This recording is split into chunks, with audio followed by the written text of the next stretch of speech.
Do a quick video about making soap. So I'm here in my workshop today. Got the fire going, smoking a cigar, Cuban cigar. Actually, it's a Bolivar. So what I did here is I put the sodium hydroxide, 70 grams in there, and then I added distilled water, 180 grams. Now remember, always add the water to the sodium hydroxide, not the other way around, otherwise it's dangerous. So put the crystals in there and then pour the water in. Then I'm going to take this, this is milk, a little milk carton, and I'm going to cut it up like this. This is going to be the mold. Now in here, on top of the fire, I got got the oils. What I'm using is coconut oil and palm oil. I'm using 150 grams of each. Okay, just weigh it all out on one of these scales. And I've got it on top of the fire here so it can heat up. And basically I gotta have, here's your thermometer.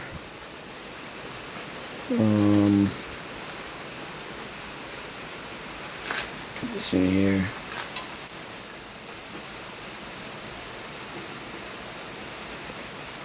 I gotta have this say that it's the same temperature as the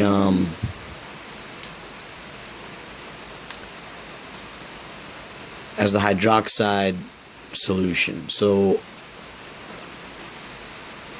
basically, when you add the water to the hydroxide crystals, there's going to be heat of dissolution. It's going to happen, so it's going to get real hot, and it gets real hot. I mean, this isn't really that bad, but this is probably,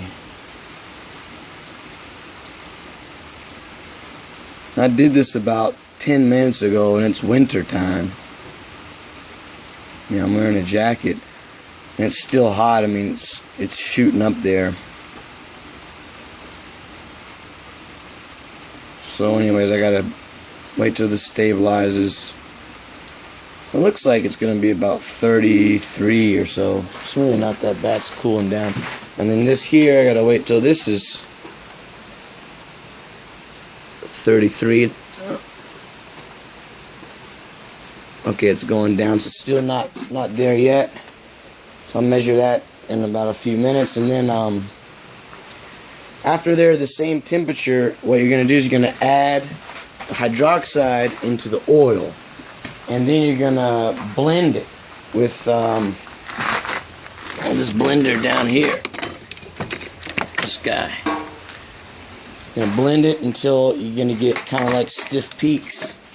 And after that, I'm gonna add in vitamin E, and today I'm gonna make an aloe vera soap. So it's gonna be good for the skin, and you can do anything really. You can put I got cinnamon oils. I got this clay here. So I got a whole bunch of different stuff. The last soap I made was cinnamon clay.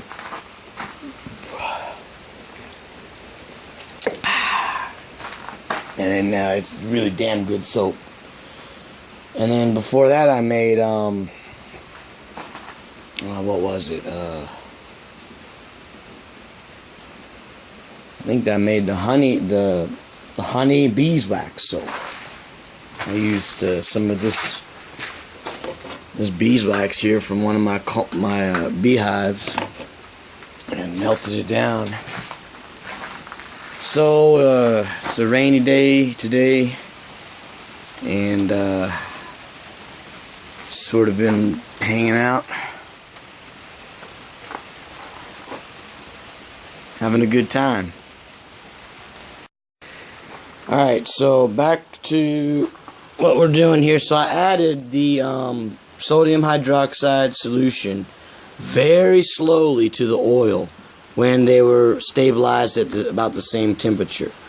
And then now you're going to And the whole time you're adding this stuff, you gotta be doing this. You gotta be blending it. Okay? And you gotta keep on blending it until you get a little stiffness in there. Stiff Peaks is probably a good safe bet, but most of the time, as long as it just gets thick enough so it's not going to run all over your mold, it's sufficient. And I haven't added the oils yet, the vitamin E or the aloe vera yet. I'm going to do that last. One more thing is, you gotta wear safety glasses when you're doing this. You should wear gloves, which I'm not doing, but you should, because stuff is really dangerous if it splashes on you. It's very, very caustic, and it will burn the shit out of you.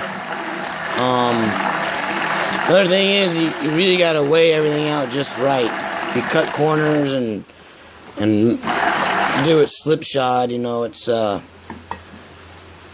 not going to turn out good at all. So when I first started doing this, I would just throw everything in. I didn't really care. I didn't think it mattered, but it does. Weigh everything out as accurately and as perfect as you can. If you need 150 grams of the coconut oil, put 150 grams in there. Don't put 145. It's not going to work. The soap will be oily, or it'll burn the shit out of you, you know, so you gotta do it, you gotta really do it right.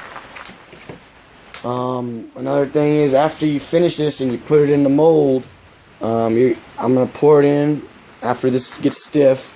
I'm gonna let it sit here overnight in a cool, dark area, and then the next morning I'll cut it up. Okay, and then finally, you gotta let it cure for at least a month. If you don't, if you use it before a month, it will burn your skin really bad. So you gotta let it cure. You gotta let the reaction, the chemical reaction, the saponification reaction, come to a completion before you use it. And it usually takes about a month in a cool, dark place. So anyways, if you have any questions about any of the process here, or got any ideas for some cool soaps, just let me know. Thanks.